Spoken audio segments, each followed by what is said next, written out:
19조 원이 하룻밤 사이에 사라졌다.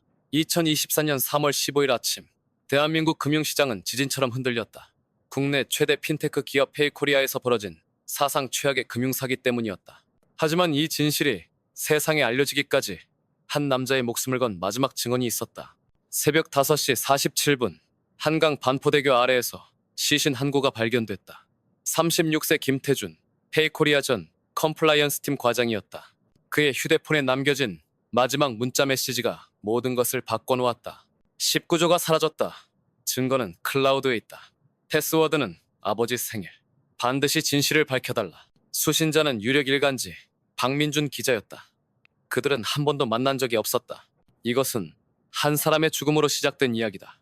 거대한 거짓의 탑이 무너지는 기록이다. 2023년 12월 강남 테헤란로 페이코리아 타워 꼭대기층에서 축배가 울려 퍼졌다. 39세 CEO 이현우가 직원들 앞에서 샴페인을 들어올렸다. 페이코리아가 국내 대기업을 제치고 코스피 1위에 오른 순간이었다. 그는 한국의 스티브 잡스로 불렸고 지하 사무실에서 시작해 아시아 최대 핀테크 제국을 건설한 신화의 주인공이었다. 박수와 환호가 터져나왔다. 하지만 55층 한 구석에서 김태준만은 박수를 치지 않고 있었다. 그의 책상 위에는 동남아시아 매출 보고서들이 산더미처럼 쌓여 있었다. 베트남에서만 분기 매출이 한국 전체의 10배라는 숫자가 그를 괴롭혔다. 베트남 전체 디지털 결제 시장보다 페이코리아 매출이 더 크다는 게 가능할까 싶었다. 옆자리 동료가 물었다. 왜 그렇게 심각한 표정이에요? 김태준이 해외 매출 수치가 이상하다고 말하자 동료는 우리 회사가 잘 나가서 그런 거 아닐까요? 라고 대답했다. 김태준은 답답했다. 모든 사람이 숫자의 마법에 취해 있었다. 그 무렵 페이코리아 타워 최고층에서는 42세 정현석 부회장이 암호화된 노트북을 열고 있었다. 서울대, 하버드, 골드만삭스 출신의 완벽한 엘리트였지만 그의 진짜 재능은 거짓을 진실처럼 포장하는 것이었다. 화면에는 전 세계 수천 개 페이퍼 컴퍼니들이 실시간으로 표시됐다.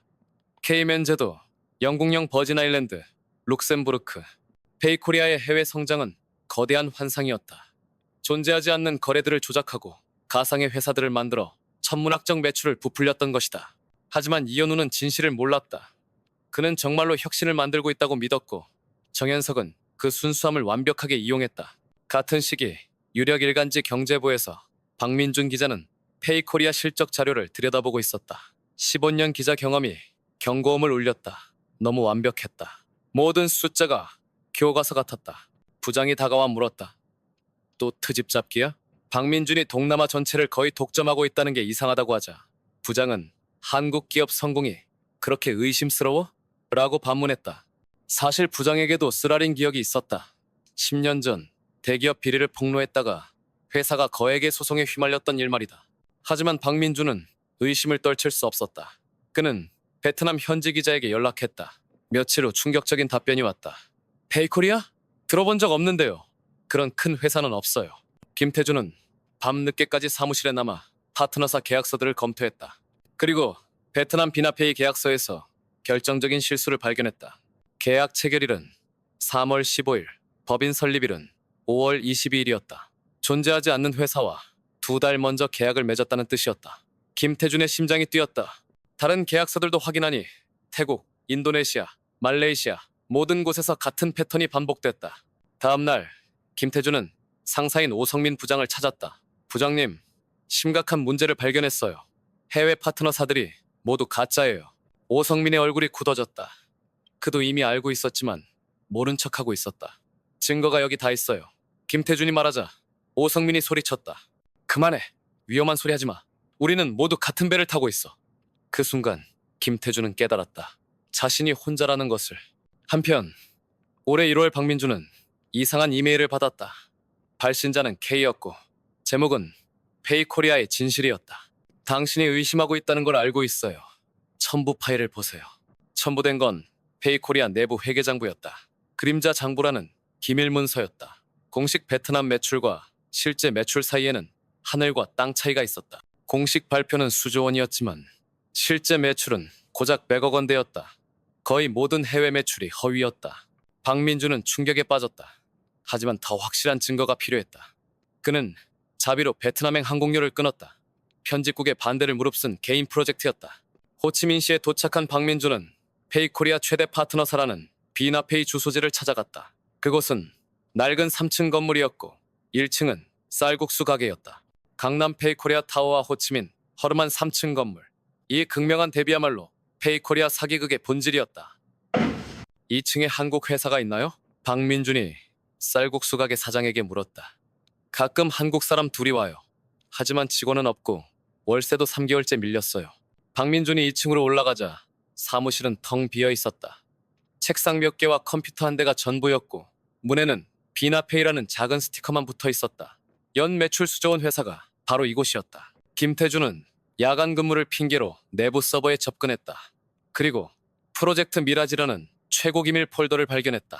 그 안에는 충격적인 내용들이 들어있었다. 수천 개 해외 페이퍼 컴퍼니 설립 과정, 가상거래 생성 시스템, 운영 매뉴얼, 19조 원, 자금 세탁 루트까지 모든 것이 기록되어 있었다. 돈이 어떻게 전 세계 조세 회피처를 거쳐 사라지는지 그 경로가 낱낱이 드러나 있었다. 페이코리아에서 케이맨 제도로 다시 영국령 버진 아일랜드를 거쳐 스위스와 싱가포르까지 김태준은 손이 떨렸다. 이건 단순한 회계 부정이 아니었다. 국가를 속인 사상 최대 금융사기였다. 그는 모든 파일을 복사해 박민준에게 보냈다. 하지만 곧 발각됐다. 보안팀장이 정현석에게 물었다. 김태준을 어떻게 처리할까요? 정현석은 한강 야경을 바라보며 와인잔을 한 모금 마셨다. 그리고 차가운 미소를 지으며 말했다. 조용히 처리해. 새싹은 보일 때 밟아줘야 다시는 고개를 들지 못한다. 그래야 다른 새싹들도 감히 싹트려 할 생각을 못해. 김태준은 해고당했다. 그 후 정현석으로부터 직접 협박 전화를 받았다. 가족을 생각해서라도 그만두는 게 좋을 거야. 김태준이 해고된 후 동료였던 이수진은 괴로워했다. 그녀도 뭔가 잘못되었다는 걸 알고 있었지만 용기가 없었다. 어느 날 밤 그녀는 김태준에게 몰래 전화를 걸었다. 미안해요. 용기가 없어서. 하지만 과장님이 맞았어요. 조심하세요. 급히 전화를 끊었다. 박민준이 베트남에서 돌아와 결정적 증거들을 가져오자 부장 김재호는 깊은 고민에 빠졌다. 과거의 쓰라린 기억이 되살아났지만 김태준의 사망 소식을 들은 순간 그는 결심했다. 내 기자 인생을 걸겠네. 당장 일면에 실어. 3월 13일 밤 11시 한강공원에서 김태준은 벤치에 혼자 앉아 강을 바라봤다. 가족 사진을 꺼냈다. 6살 딸이 활짝 웃고 있었고 아내는 임신 7개월이었다. 그는 딸의 얼굴을 손끝으로 어루만지며 혼잣말을 했다. 소영아, 아빠가 부끄럽지 않은 세상을 만들어주고 싶었다. 네가 커서도 자랑스러워할 수 있는 아빠가 되고 싶었다. 그는 박민준에게 마지막 메시지를 보냈다. 19조가 사라졌다고. 증거는 클라우드에 있다고. 패스워드는 아버지 생일이라고. 반드시 진실을 밝혀달라고 했다. 김태준의 죽음 소식을 들은 박민준은 더 이상 망설이지 않았다. 3월 15일 유력 일간지 일면에 대형 기사가 실렸다. 페이코리아 19조 원 허위 매출, 김태준 과장 의문사, 전 마지막 증언. 기사 내용은 충격적이었다. 동남아 매출 99%가 허위였고 수천 개 페이퍼 컴퍼니를 통한 조작 거래가 있었다. 정현석이 주도한 조직적 사기였으며 내부 고발자 김태준은 비극적으로 목숨을 잃었다는 내용이었다. 기사가 나가자 페이코리아 주가는 지옥으로 떨어졌다. 오전 9시부터 연속 하한가였고 시총 80조가 하루 만에 20조로 급감했다. 피해자들의 절규가 시작됐다. 평생 모은 돈이 다 날아갔어요. 아이, 대학 등록금까지 투자했는데 은퇴 자금이 모두 사라졌어요. 금융감독원은 특별감사에, 검찰은 합동수사본부를 꾸렸다. 오후 3시 충격적인 속보가 나왔다. 정현석 부회장이 김포공항에서 출국해 싱가포르를 경유해 행방불명되었다는 소식이었다. 그는 기사가 나가기 2시간 전에 전용기로 도주했다. 혼자 남은 이현우는 절망에 빠졌다. 3월 18일 그는 긴급 기자회견을 열었다. 국민 여러분께 깊이 사과한다며 울먹였다. 저는 정현석에게 완전히 속았어요. 19조 원 해외 매출은 존재하지 않았어요. 저는 꿈만 꾸고 있었고 현실을 보지 못했어요. 페이코리아 스캔들의 충격은 상상을 초월했다. 개인 투자자 47만 명이 피해를 입었고 국민연금도 막대한 손실을 입었다. 코스피는 15% 급락했다. 정현석은 여전히 도주 중이다. 인터폴 수배령이 내려졌지만 행방은 묘연하다. 이현우는 사기 방조로 징역 8년을 선고받았다. 10년 후 한강공원 추모비 앞에서 박민준은 매년 이날을 잊지 않고 찾아온다. 진실의 수호자 김태준을 기리며 라고 새겨진 비석 앞에서 그는 혼잣말을 한다. 형, 10년이 지났지만 세상은 조금씩 바뀌고 있습니다. 김태준법이라 불리는 내부고발자 보호법이 제정되었다. 김태준의 딸 소영은 금융감독원에서 일하며 아버지의 뜻을 이어받고 있다. 이수진은 뒤늦게 용기를 내어 내부고발자 보호단체에서 일하고 있다. 그때 박민준의 휴대폰에 새 메일이 도착했다. 발신자는 K였고 제목은 새로운 사기극이었다. 선배의 뜻을 이어받아 연락드립니다. 이번에는 암호화폐 업계에 또 다른 거대한 거짓말이 있습니다. 박민준은 옅은 미소를 지었다. 김태준이 시작한 진실의 릴레이는 아직 끝나지 않았다. 진실은 멈추지 않는다. 강물처럼 흘러 결국 바다에 닿는다. 김태준의 일기에 적힌 말처럼 거짓은 한순간이지만 진실은 영원하다.